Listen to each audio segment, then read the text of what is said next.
ladies and gentlemen. My name is Lovemarie Ventrello, and today I would like you to take a second and imagine that you are scuba diving off the coast of Australia in crystal clear waters, swimming alongside miles of colorful fish and intricate networks of coral and sea plants. Coral reefs are often referred to as the rainforest of the ocean. It's not hard to understand why once you've learned a little more about them. The Great Barrier Reef is larger than the Great Wall of China and the only living thing on Earth that is visible from space. A common misconception is that corals are just plants or rocks. In reality, corals are living animals made up of small invertebrate organisms called polyps.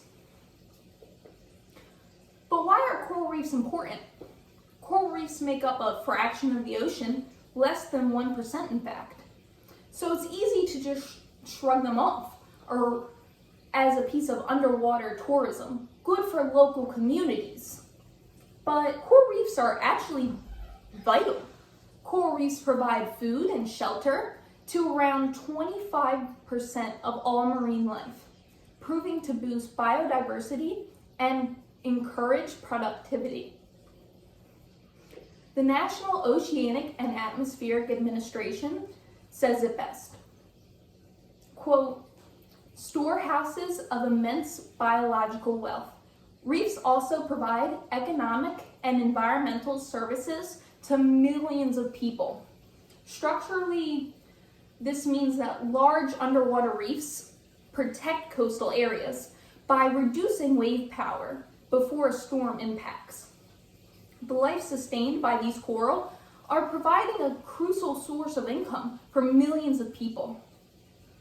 Coral reefs provide food for a variety of fish, which in turn provides food for humans around the globe. It's estimated that around 500 million people in the world consume fish found in coral reefs each year. A 2014 assessment published in the Journal for Global and Environmental Change estimated the social, cultural, and economic value of coral reefs at $1 trillion. So what's threatening the existence of coral reefs? In short, human activity. Water pollution is a big one. Aside from the floating debris, oil, fertilizer, and human waste is seeping into the water and harming coral. Climate change is causing global warming and acidic water conditions that contributes to coral bleaching. Coral bleaching occurs when corals are stressed out by poor environmental conditions. The coral, since it is a living animal, has a stress response. During this stress response, it expels a symbiotic algae that lives in its tissues. This causes the bleaching effect. And after the coral bleaching has occurred, there's an extreme risk for starvation and disease. So most often, only the calcium carbonate skeletons remain. According to a new analysis from the Global Coral Reef Lab Network, rising ocean temperatures kill about 14% of the world's coral reefs in just under a decade. Sadly, careless tourism causes direct harm as well.